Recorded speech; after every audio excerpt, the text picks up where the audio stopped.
Pemirsa, mantan Mendikbudristek Nadiem Makarim memenuhi panggilan Kejaksaan Agung hari ini. Nadiem diperiksa sebagai saksi dugaan korupsi pengadaan laptop Chromebook di Kementerian Pendidikan periode 2019-2022. Selengkapnya akan disampaikan rekan Maulana Iqbal langsung dari Kejaksaan Agung RI. Selamat siang Iqbal, apa yang ingin didalami penyidik lewat pemanggilan Nadiem hari ini?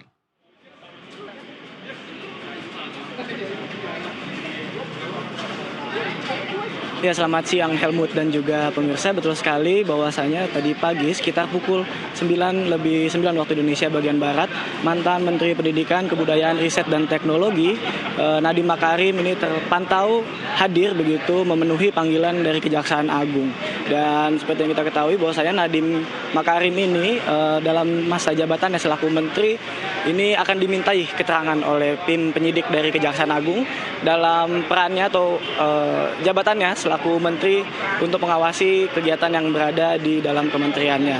Dan dapat kami informasikan memang tadi Nadiem Makarim datang didampingi oleh tim kuasa hukumnya mengenakan pakaian putih dan membawa tas jinjing berwarna hitam. Namun belum dapat kami pastikan bahwa apa saja yang dibawa oleh tim kuasa hukum maupun dari Nadiem Makarim sendiri. Dan memang juga ketika Nadiem sampai atau tiba di gedung Bundar, dirinya langsung masuk begitu dan tidak menyampaikan sepatah kata terhadap awak media dan memang langsung masuk untuk memenuhi panggilan Kejaksaan Agung. Dan memang dapat kami sampaikan juga bahwasanya terkait dengan pertanyaan-pertanyaan dan juga lama durasi pemeriksaan ini memang belum diketahui.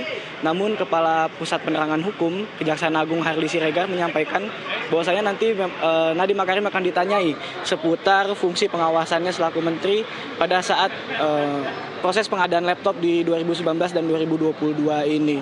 Dan memang ada sekitar 28 saksi yang disiapkan Kejaksaan Agung untuk diperiksa dalam kasus ini.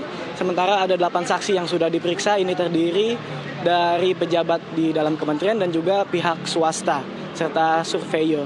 Dan nantinya akan ada 3 saksi juga, yakni dari staf khusus Nadiem Makarim. Selain itu juga pada 20 Mei lalu, memang kasus ini sudah dinaikkan dari tahap penyelidikan ke penyidikan, sehingga Kejaksaan Agung ini telah menggeledah sebanyak 3 kediaman dari staf khusus Nadiem dan menyita sejumlah barang bukti elektronik. Yang nantinya barang bukti elektronik dan keterangan-keterangan saksi yang diperiksa ini akan memperkuat pembuktian dan juga pemberkasan dalam kasus ini.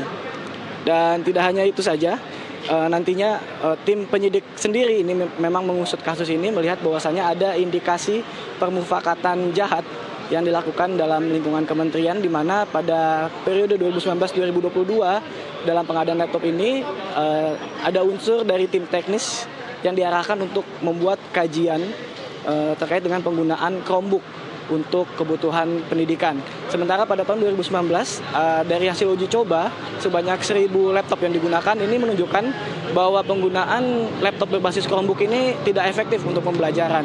Dan atas dasar inilah tim penyidik melakukan penyidikan terhadap kasus ini. Dan seperti yang tadi saya sampaikan bahwasanya sudah ada 3 kediaman yang digeledah dan disita barang bukti terkait dengan barang bukti elektronik dalam kasus ini. Dan sementara Kejaksaan Agung sendiri belum menetapkan berapa tersangka dalam kasus ini, juga besaran dari kerugian negara ini masih dalam perhitungan.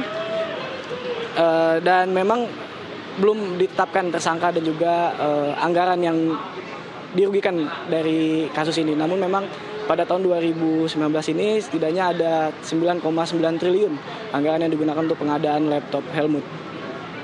Baik, terima kasih rekan Maulana Iqbal melaporkan langsung dari Kejaksaan Agung RI Jakarta. Selamat bertugas kembali.